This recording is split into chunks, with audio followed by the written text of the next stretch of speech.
Hello and welcome to this studio recording of our first Education and Early Years Assessor Masterclass. My name is Gemma McGregor and I'm the Provider Development Officer for the Education and Early Years T-Level at NCFE. Thank you for taking the time to join us. This recording brings together the content and activities from the live Assessor Masterclass, showing you how to use moderation reports to improve your practice and make meaningful changes for your students.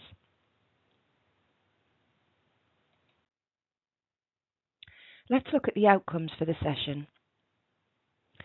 We hope to understand the purpose and value of moderation reports and learn why moderation reports are essential for maintaining and improving assessment quality. We're going to look at how we can identify strengths and areas for development and use moderation feedback to refine and strengthen our assessment practices. We hope to apply moderation feedback to future assessments and develop practical skills to incorporate moderation insights effectively into our classroom.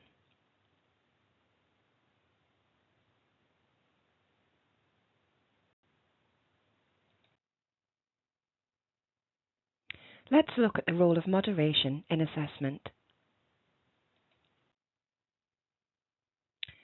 This word cloud represents the very first question we asked during the live session. What word comes to mind when you think of moderation? It's always interesting to start with this kind of reflection because it gives us an honest snapshot of initial thoughts and feelings around a topic. The responses here highlight a mix of emotions and perceptions. Words like stressful, checking, and process show that moderation can sometimes feel overwhelming. At the same time, terms such as support, consistency, and collaborative remind us of the essential purpose of moderation, working together to ensure fairness and consistency in our outcomes. This question sets the tone for our discussions as it helps us identify areas where we can ease concerns and build confidence in the moderation process. It's not just about the checks, it's about creating a supportive environment where everyone feels equipped to succeed. As we go through the session, keep these words in mind. How can we address the challenges raised like stress or anxiety? And how can we build upon the positives like collaboration and progress? Let's continue exploring how moderation can be a constructive and supportive process.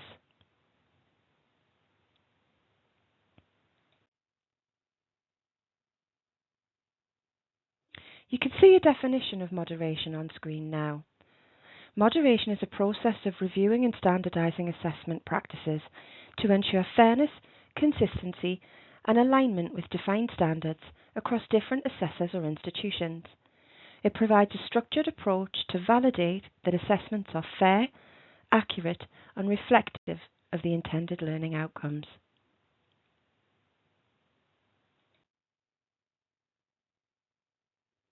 Now let's explore the purpose of moderation reports.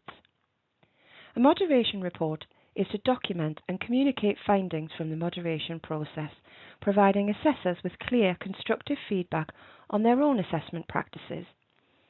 Key objectives of a report would include ensuring consistency and fairness, highlighting strengths and developing areas for development, supporting professional development, and maintaining quality standards. The important thing to note here is a moderation report can really be used as a tool for growth, consistency, and quality assurance in the assessment framework.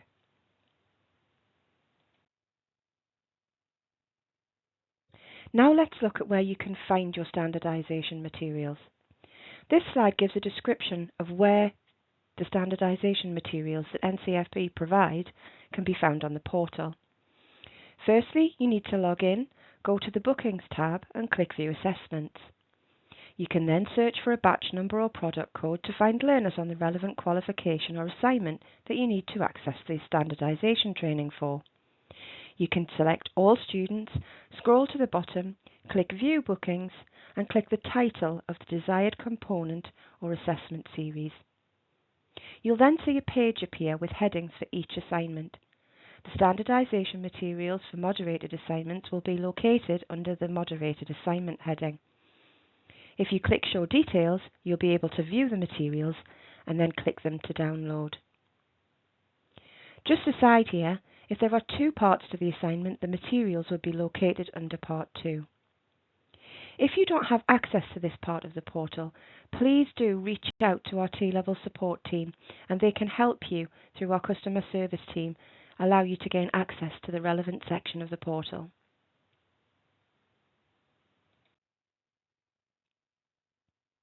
Next, where to locate your moderation report.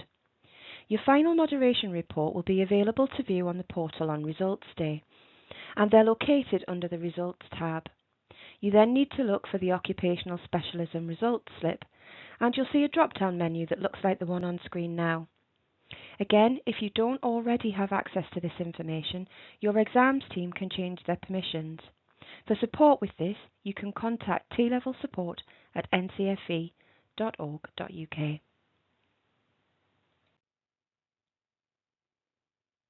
Okay, now let's move on and look at the effective use of moderation feedback. We use Padlet for these activities, and you're about to see some of the slides that were created during the live session. If you'd like to visit the Padlet, you can do so via the QR code on screen now, or the link at the bottom of this slide.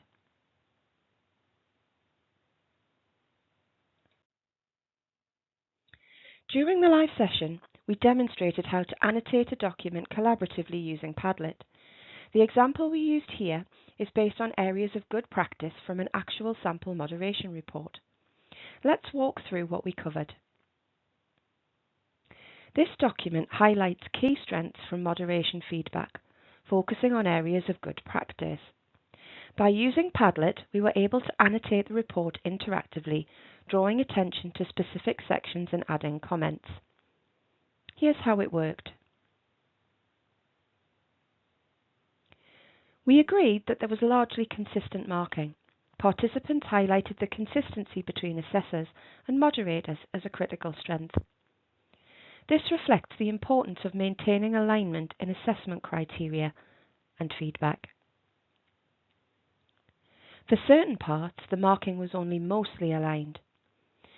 Another participant pointed out that the alignment across observations builds confidence in the robustness of the assessment process. Preparedness and effective planning. We discussed the emphasis on students being well prepared for their assessments. Participants added ideas about how they help students prepare, such as providing structured support and clear expectations ahead of assessments. We added prompts like how have you helped students prepare to encourage self-reflection and application of the report's insights. You can see here that participants were able to use sticky notes and visual elements like images and icons to make the annotations more engaging and easier to follow. This approach to annotating a document is not only useful for identifying strengths, but also for fostering reflective discussions. By using Padlet, we created a collaborative environment where everyone could contribute ideas and share their practices in real time.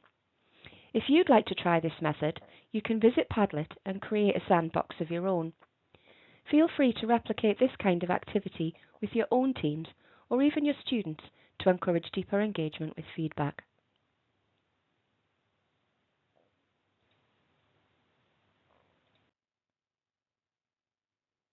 Next, in the live session, we focused on identifying and addressing areas for development using the same sample moderation report as the foundation. This activity encouraged participants to work together, share their insights, and propose actionable strategies for improvement. Let's review what came out of this collaborative discussion. The report highlighted a need for greater standardization around professional discussions. Participants contributed a variety of suggestions to address this area, including introducing criteria before professional discussions. Some participants suggested having criteria printed and shared in advance, ensuring that assessors and students are well prepared and understand what's expected. Looking at example professional discussions. Reviewing best practice examples was seen as a practical way to build consistency and confidence across assessors. Shadowing and group reflection. Shadowing one another during PDs and reflecting as a group afterwards was identified as a powerful way to align practices and feed into action plans. There were multiple calls here for further standardisation, with suggestions such as ensuring assessors introduce the criteria to students at the start of discussions, using prompts or pre-prepared questions to guide conversations and probe deeper into responses, and then assessor training on questioning techniques. Participants highlighted the importance of providing additional training for assessors on effective questioning. This is to ensure discussions remain meaningful and the criteria are met. Working together to practice professional discussions with students using pre-planned questions was identified as an area that could significantly improve preparation and performance. This activity reinforced the value of collaboration when addressing areas for development. By pooling ideas, participants were able to produce meaningful, practical strategies to enhance consistency and quality and professional discussions. If you're watching this as a recording, consider how these suggestions could apply to your own context. Reflect on the areas of development you encounter and work with your team to implement strategies that drive improvement. Let's continue to the next part of the session. This slide focuses on areas for development within structured observations, as identified in the report. During the live session, participants contributed their ideas on how to address these challenges and enhance consistency and accuracy in marking. Let's go through some of the key points they shared. The sample moderation report highlighted key areas for development, including ensuring structured observations align with marking bands and criteria. Here's what participants suggested. Participants emphasised the importance of referring consistently to marking bands to ensure that students' work is appropriately evaluated. Regularly using the criteria document during marking helps ensure assessors are clear on expectations. Encourage examples from placement too. Linking students' responses to real examples from their placement strengthens their ability to apply theoretical knowledge in practice. Participants suggested breaking down questions into smaller parts to guide students towards more thorough and detailed responses. Practice planning and model best practice in the classroom. Shadowing mock assessments and practicing planning collaboratively with colleagues were identified as valuable strategies for improving standardisation. Another approach highlighted was regularly comparing marking with colleagues to identify discrepancies and align your practice. Referring to previous work also allows assessors to track consistency over time and identify areas for growth. Participants noted that having clear pre-planned prompts and questions ready for structured observations ensures a thorough and focused discussion. One creative and highly interactive suggestion we discussed was the use of hot seating to help students prepare for observations. This involves putting students in the role of a key participant, for example, as a practitioner or observer, and asking them to explain or defend their choices in a scenario or task. Hot seating encourages students to think critically about their actions, demonstrate deeper understanding, and connect their knowledge to practice. Assessors can design scenarios based on specific criteria and ask probing questions, such as, "Why did you choose this approach?" or "How does this align with the developmental needs of the child?" Can you provide me with an example from placement where you've applied this strategy in practice? This strategy can highlight gaps in understanding, build confidence in explaining their reasoning, and ensure that students are fully engaging with the criteria. Some participants suggested recording these hot seating sessions to review and reflect on responses later, allowing for students to identify their own areas for improvement. These contributions show how collaboration and a focus on consistency can address key areas of development in structured observations. As you reflect on these ideas, consider how you could incorporate them into your own practice, standardization, or team discussions. Small adjustments can lead to significant improvements in assessment quality.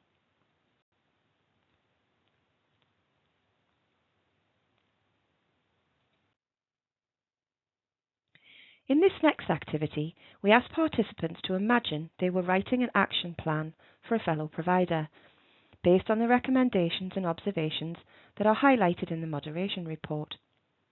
The goal was to identify practical steps that could improve professional discussions and structured observations. Let's explore the insights and suggestions that were shared during the live session. Participants provided a range of actionable ideas to support assessors and learners in enhancing their practices. Here are some of the key takeaways from this activity. One idea was to create professional discussion plans that explicitly link to assessment criteria. Observers can then use these to contextualize the feedback for their students, asking reflective questions like, why do you think that's important? Conducting mock structured observations was another recommendation, helping both assessors and learners build familiarity with the process. Participants also suggested allowing time for students to practice professional discussions, reflecting on their performance and aligning their responses to the criteria. Recording professional discussions and structured observation mocks was highlighted as a valuable tool for students to review and reflect on whether they met the required criteria. Networking with other colleges or providers or colleagues to standardise practices and share their best approaches was seen as a really good way to promote consistency. Some participants shared the importance of reaching out to moderators or the provider development team for guidance and feedback, especially during the initial stages of implementing moderation. One participant said, "My moderator offered meetings to discuss moderation and answer any questions. Don't hesitate to ask for help." Another suggestion was to ensure students have access to marking grids and guides. By marking each other's work, they gain better understanding of expectations and the criteria. Scheduling regular standardization meetings to review marking criteria and examples was also seen as essential for improving assessor consistency. Encouraging assessors and learners to set clear goals and reflect on their progress fosters accountability and continuous improvement. So, whether it's practicing professional discussions, sharing recordings, or seeking support, these steps can help create a robust action plan that addresses the areas for development mentioned within the report. Take some time to consider which of these you could implement in your setting.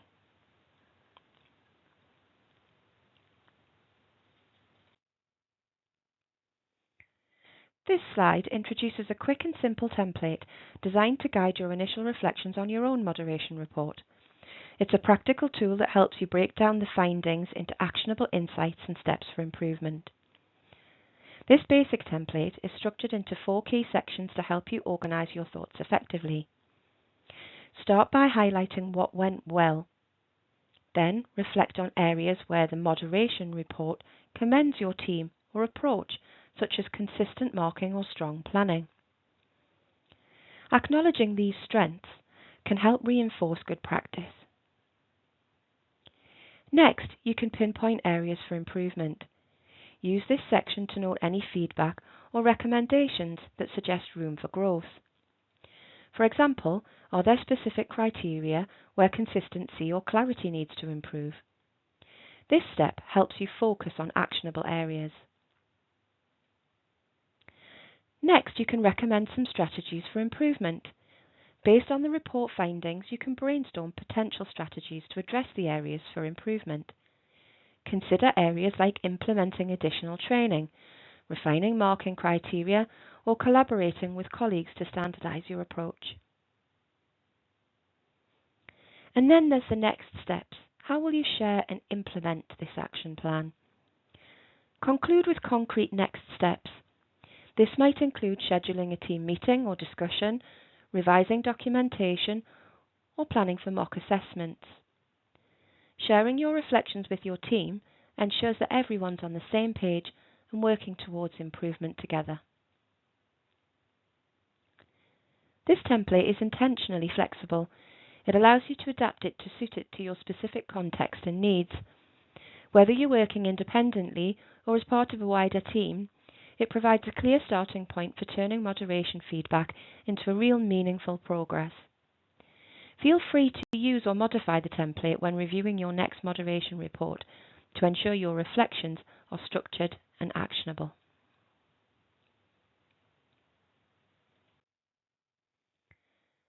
This slide highlights some of the key resources available to support you as assessors.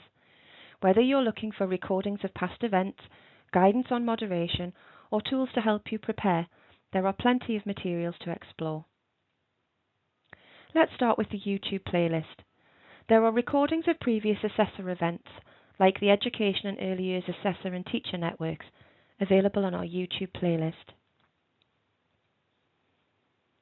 The Provider Hub is a central space where you can access additional guidance on moderation, including frequently asked questions that address common queries about the moderation process, and support materials to help you prepare for moderation effectively, ensuring you feel confident and well informed ahead of assessments.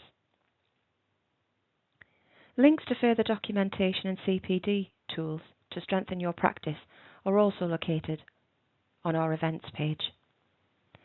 The links for these resources are on screen now, and we do encourage you to take advantage of them to enhance your practice and keep building your confidence as an assessor. Let's move on to the next part of the session. As we move towards the end of the session, let's take a moment to reflect on the key takeaways and think about the actions you can take moving forward. During the live session, participants shared what they plan to research or try out based on what was covered. Here are some of the ideas that came up. Some of the next steps participants identified included creating an action plan and working collaboratively with other assessors and using the moderator's report to develop targeted action plans for improvement.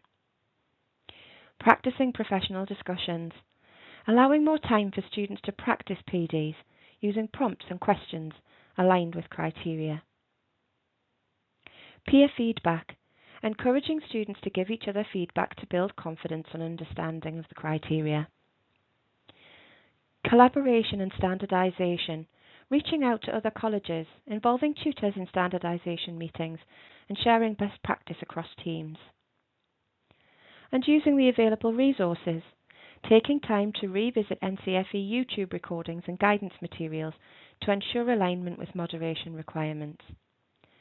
These are just a few of the steps you can take to continue improving your own practice.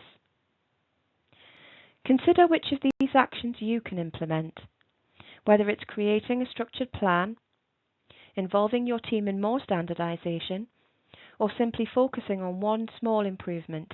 Each step contributes to better outcomes for both you and your learners.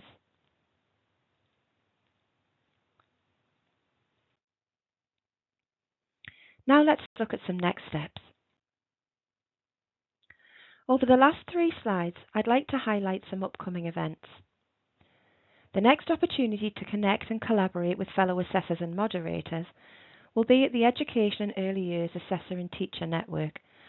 The next one takes place on Tuesday the 14th of January. This session will focus on working together to support student success in Assignment 2 for both Education and Early Years EYE and Assisting Teaching AT, and it will be led by NCFE moderators. The session will provide practical tips, share best practice, and create opportunities for networking and Q&A. Whether you're new to the moderation process or looking to refine your practice, this session will be packed with valuable insights. You can register now on our events page, and the link will appear on the next slide. It will be a great opportunity to build on what we've covered here today and to help you continue to enhance your assessment skills. The link on this slide will take you directly to the events page, where you can explore and register for upcoming opportunities. Do make sure to check back regularly for updates and new events that might interest you.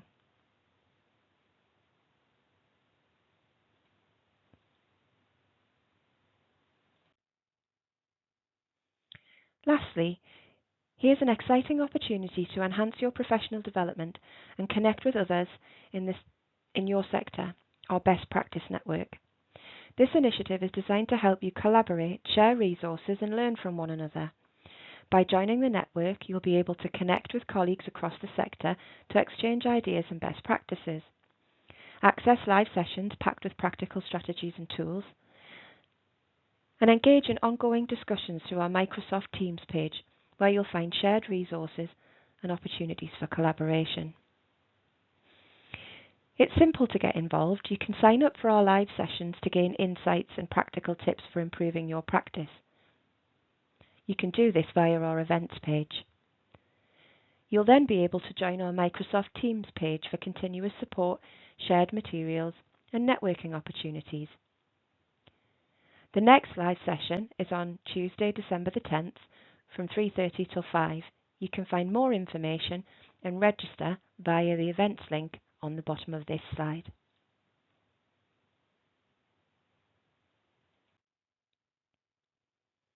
As we come to the end of this session, I'd like to take a moment to hear from you. Your feedback is invaluable in helping us shape and improve our future sessions, ensuring they're current, relevant, and meet your needs. We've provided a quick and easy way for you to share your thoughts. Simply scan the QR code on the slide now to access the feedback form. It should only take a few moments to complete, and your input will directly inform the development of upcoming events and resources. Whether it's suggestions for new topics, reflections on today's session, or ideas to make future events even more impactful, we'd love to hear it all. Thank you for taking the time to watch the recording and for sharing your feedback. We hope to see you at some of our live events soon.